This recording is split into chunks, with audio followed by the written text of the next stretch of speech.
The room smelled like polished wood, an old power. "You're outdated. We're done here," the CEO hissed across the desk.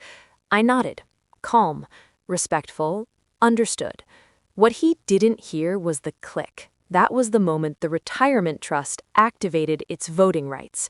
By Monday morning, the board convened an emergency meeting. The agenda was short. One question burned through the room. Who just fired the man who owns 76% of the shares? I've learned that betrayal rarely announces itself. It leaks, slowly, in jokes that linger too long, in glances exchanged when you're not meant to notice. For years, I built things for other people, companies, careers, reputations. I was the quiet architect, the man behind the numbers. At work, I made him rich. At home, I made her comfortable.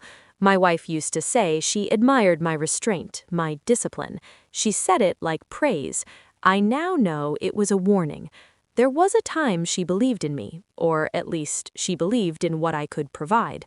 Late nights, missed anniversaries, my attention always elsewhere, on balance sheets, not emotions. I thought love was endurance. Turns out it was entertainment.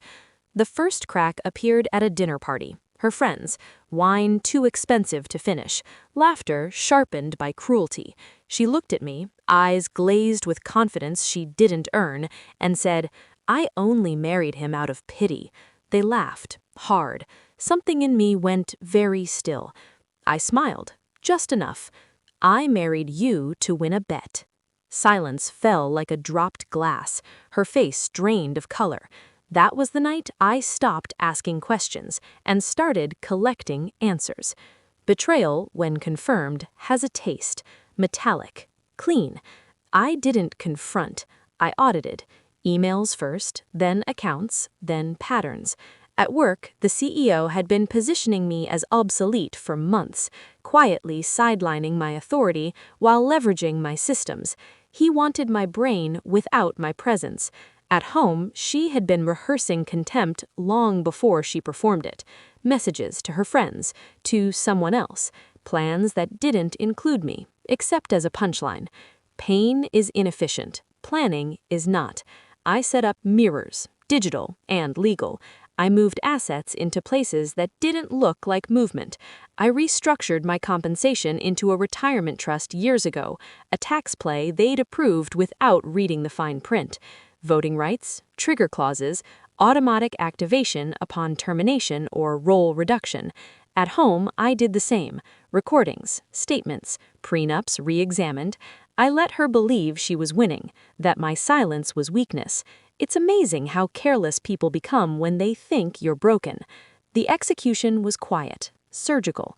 Friday afternoon, the CEO fired me. He enjoyed it, leaned back, smirked. He thought he was erasing a name. By Sunday night, the trust activated.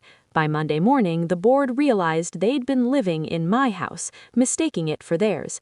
I didn't attend the emergency meeting. I watched. Faces pale, voices overlap, lawyers stutter. The CEO tried to assert control. Someone finally asked the question. The wrong question. The vote passed in under 4 minutes. He was removed for gross mismanagement, his severance denied, his legacy reduced to a line item. I sent one email. Subject, understood. That evening, I came home early. She was hosting again. Same friends, same laughter. She didn't notice me at first.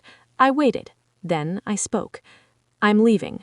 She rolled her eyes. "Don't be dramatic." I placed my phone on the table, pressed play.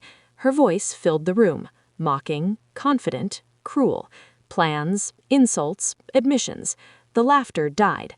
I slid the divorce papers forward, highlighted sections, asset division, evidence clauses.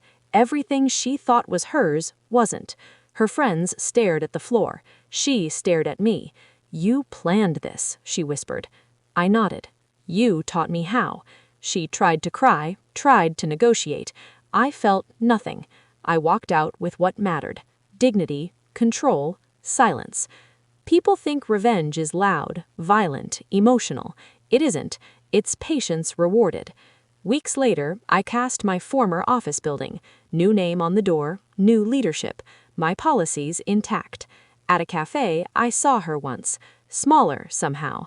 She didn't look up. I didn't need her to. Here's the truth I don't say out loud.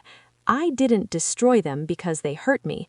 I destroyed them because they mistook my restraint for surrender. I never raised my voice. I never begged. I never rushed. I let them reveal themselves. Then I let the systems I built do what they were designed to do. Justice doesn't scream. It signs documents. And when the dust settles, it leaves you exactly where you belong, standing, unashamed, and finally free.